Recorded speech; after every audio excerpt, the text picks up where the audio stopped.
বাড়ির লোকজন আমাকে অনেক কথা শোনাইতো যে কি জামাই বিয়ে করছে, এটা সেটা, টাকা নেই পয়সা নাই। আইসা আমার কাছে গল্প শোনাইতো যে এর মেয়েকে স্বর্ণ দিছে, এর মেয়েকে এতগুলো স্বর্ণ দিছে। মানে গ্রামের লোকগুলোই হচ্ছে আপনার একদম শান্তি থাকতে দিবে না। বাচ্চা হওয়ার অনেক পরে ওই আমার বলতেছে যে এরকম এরকম তুমি যদি মিডিয়া কাজ করো তাহলে তোমার সময়টা কাটবে, বা এই যে একা একা থাকো, তখন আর একা থাকা লাগতেছে না।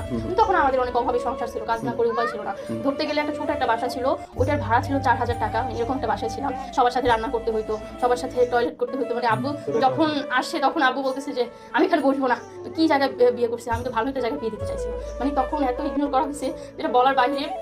আর বাড়িতে বেড়াইতে গেলে হচ্ছে ওরা অনেক কথা শুনাইতো। প্লাস মাইকে অপমান করলে একটা মেয়ের বোধহয় দুনিয়ার সবচেয়ে বেশি কষ্ট লাগে। এই অপমান থেকেই হচ্ছে, আমি জানি না মানুষ আমাকে খারাপ বলে, কিন্তু আমি মানুষের কথা এখন কান দিই না। কারণ আমি একটা সময় অনেক কষ্ট করেছি। ইভেন এই যে আমি আপনি পাগলামো ছাই করি, সেটা আমার হাজবেন্ডের জন্য করি, যাতে হচ্ছে তার কোনো কষ্ট করতে না হয়। এখন মানুষ আমার এত ব্যাড কমেন্ট করে, এত ব্যাড কমেন্ট করে, আমি কিন্তু এই কথা কানে নিই না। কারণ একটা সময় আমি অনেক কষ্ট করছি, তখন কিন্তু আমাকে কেউ দেখে না। এখন যখন আমি একটা ভালো পর্যায়ে আসতেছি, এখন কেন মানুষ আমাকে